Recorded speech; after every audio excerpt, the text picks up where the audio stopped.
Hello. Hello, I'm Myshell. And I'm John. And this is the Sake Notes online. Finally. This is the video Sake Notes, where we hope to help demystify sake for you. That's right. We want to try and, for people who are new to sake, who might have seen it in a restaurant or a bar, really didn't know what to do, or maybe were a little scared, want to help you guys not be so scared next time.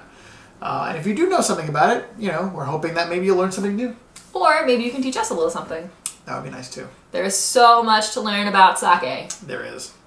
Sake, if you are not quite familiar, it's drinks like a wine. It's similar to a wine, but is brewed like a beer. So it's just very strange. There's so many different aspects that can change the flavor, just like a wine or a beer. And there's always something new to learn. That's right. And so just, in a manner similar to wine and beer, the ingredients in sake are very, very simple. All sake is rice, it is water, it is yeast. So it's like 2.5 ingredients. 2.5, yes. You probably have them in your cabinet. No, or your don't use table rice for sake. That'd be super That would be gross. bad. Yeah, that would probably be bad. I've never tried table rice sake, but there's probably a really good reason for that. Probably because no one sells it. Probably. But, speaking of learning about sake... Fortunately, we have sake tonight that is not using table rice. No, what kind of rice is it using? Well, this one right here is using Yamada Nishiki rice, which is the most popular sake rice around. And this one, well, it's a little weird. You see, the label says Yamada Nishiki, which made me think that perhaps it was Yamada Nishiki. But then I checked some websites and they all had some unusual conflicting information. So we're going to let the jury be out on this one for a little while. This is the Fukuji blue label, Junmai Ginjo. It may or may not use Yamada Nishiki rice.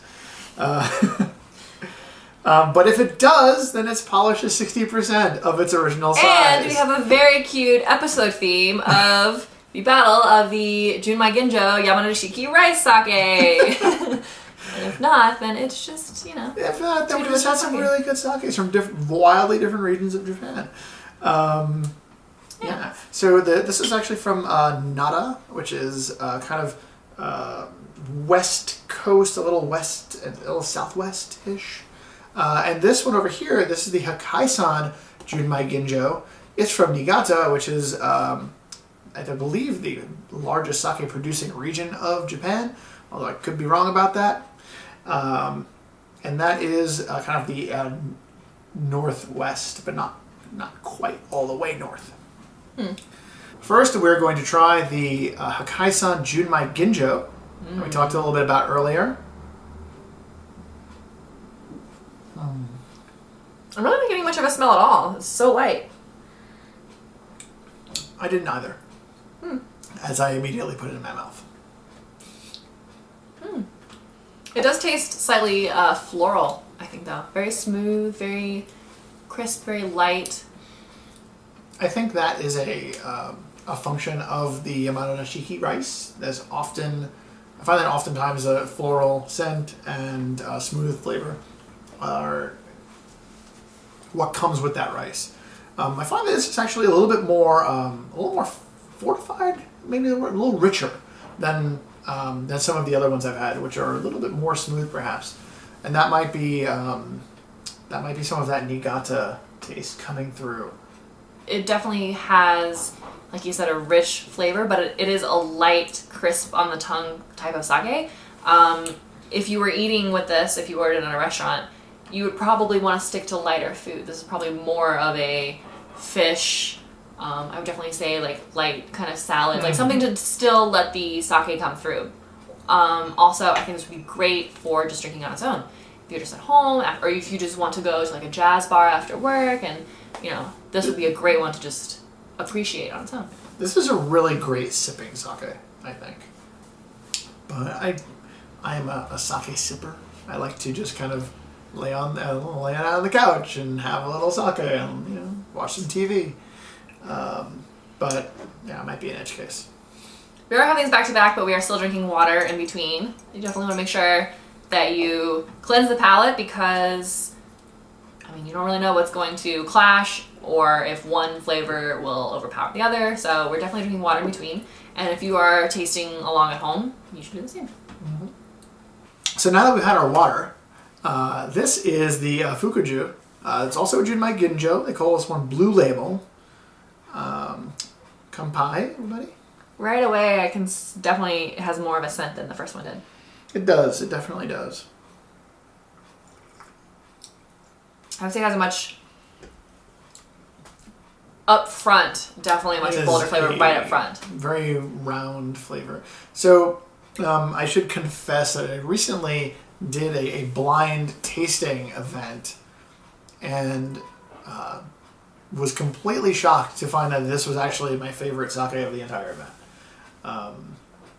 But then again, every time I do something blind tasting, I am completely stunned at what I find out. So I'm apparently a very poor taster. Or maybe you taste with your eyes. My eyes are thirsty sometimes. But this one, that bolder upfront flavor, I think it has a rich vanilla taste throughout, whereas this one is more of a lighter floral, smooth. Whereas this one, as you said, round, which is like a bold, and then it quickly it leaves you. Whereas this one, I think, is just a much smooth throughout. The Hakkaisan, I think, it also tastes a lot drier to me. That could be just me. I think that the Hakkaisan is a drier sake. Its sake meter value is +5, which means it's a little on the drier side, but not terribly so. Well, it is much drier than this one, which is 2. Right.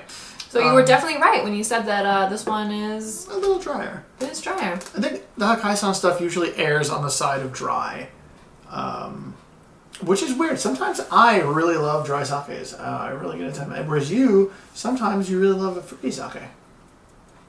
Oh, I would say I definitely do. I would say amai and kurai are some of the first words that we learned. Well, that I learned when we went to Japan. I definitely order sake by the SBB. Not ashamed. Mm-hmm. I usually, it's actually kind of funny. In New York, we definitely have a very filtered selection of sake. There is a handful, comparatively, that we can actually get here. And then when we get to go to Japan, there are so many. There's just, obviously, there's just so much. And so when I get to go to Japan and I get to taste sakes, go to sake bars, go to izakayas, whatever it is, I want to try the weirdest stuff. Sometimes I'll specifically ask, what's the weirdest thing that you have in your refrigerator? Let me try that. I think that got me a chocolate barrel-aged sake once. Very weird, very interesting. Most of the time I'll ask them for something sweet or something very sweet because New York really doesn't have any of that, for sure. Or very, very rarely. And if you do, it's technically sweet, but when I go to Japan, I can get the, what was it, -15? I think so. Maxed out. It's so crazy what you can get there. It tasted like Skittles. Oh. I wasn't even thinking of, there's so many different ones to try, all over the spectrum. And I definitely think that I could pick out something that I liked at each point along the way. Just because you lean sweet or dry, Yeah, I found myself originally favoring a little bit more sweet. And then when I would ask for things I would ask for sweet sakes, and I would get extremely sweet sakes. And I think what I was doing at the beginning was I was mistaking the concept of sweet with the concept of fruity. And I liked the fruity, but I didn't like the sweet as much. And now I know to ask for something fruity or something round, well-balanced, that's usually what I like. I have also found that a way to find things that I might love or might be my new favorite, or maybe they'll be super weird, but usually they're awesome, is to just ask for a totally random recommendation. Where are you from? Do you have any sakes that are from that region that I can try? Or what is your favorite sake? Or things like that. And that gives you something that you never would have thought to ask for, which is a whole new world, which is so amazing. I think we were at a tasting event 2 years ago. Mm-hmm. And I was just asking everyone, oh, what do you recommend? What do you recommend? And I kept getting like effervescent Nigoris, which I usually have stayed away from Nigoris. I think I had one very low quality Nigori a long time ago and it was gross, and I've just stayed away since then. And now I have definitely found some sparkling Nigoris that are amazing and I totally love it. I never, ever, ever would have asked for that. It was just asking for random recommendations that got me that. Mm-hmm.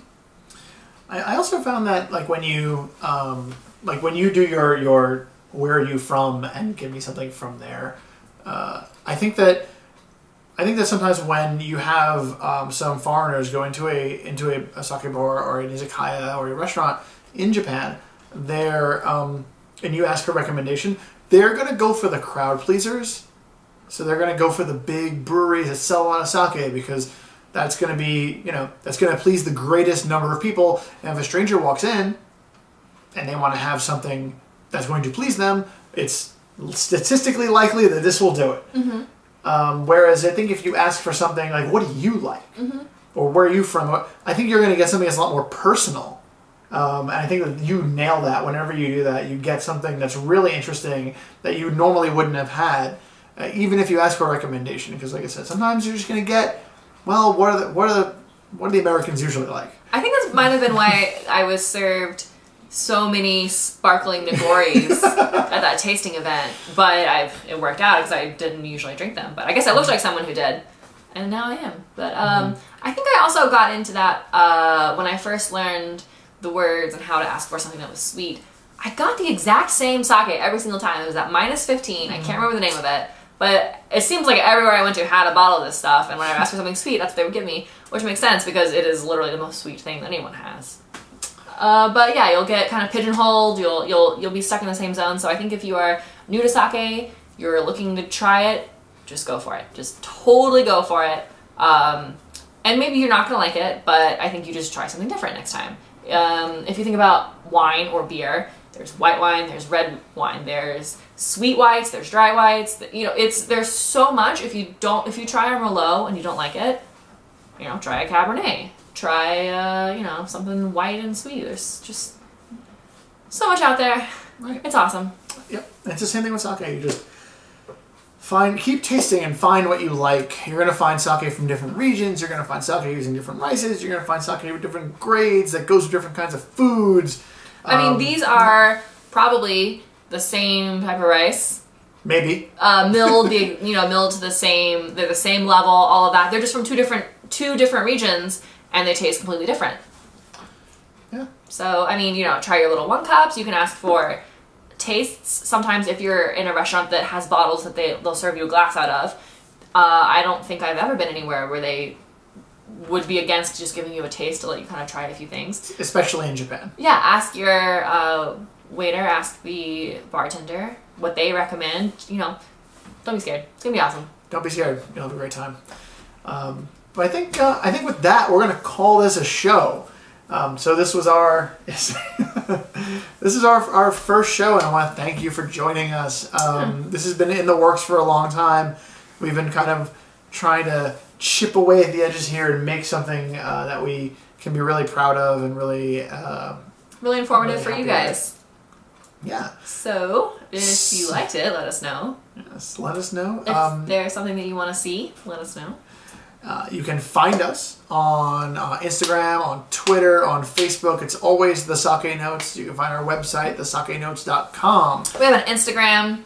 I think I said that. Oh. 16% by volume. And also you can email us at info@thesakenotes.com. If you have some episode ideas, if you want to know more about this sake or any other sakes, we would be glad to test them for you. And if you have questions about sake in general, we're happy to take your questions and maybe answer a few of them on the air one of these days. Mailbag episode. Maybe a mailbag.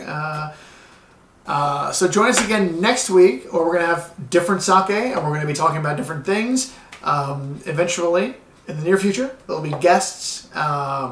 They're going to be kind of chatting with us a little bit about sake and their experiences. Schooling us on some. Schooling us. I think that's important. We need to get schooled. Maybe you do too.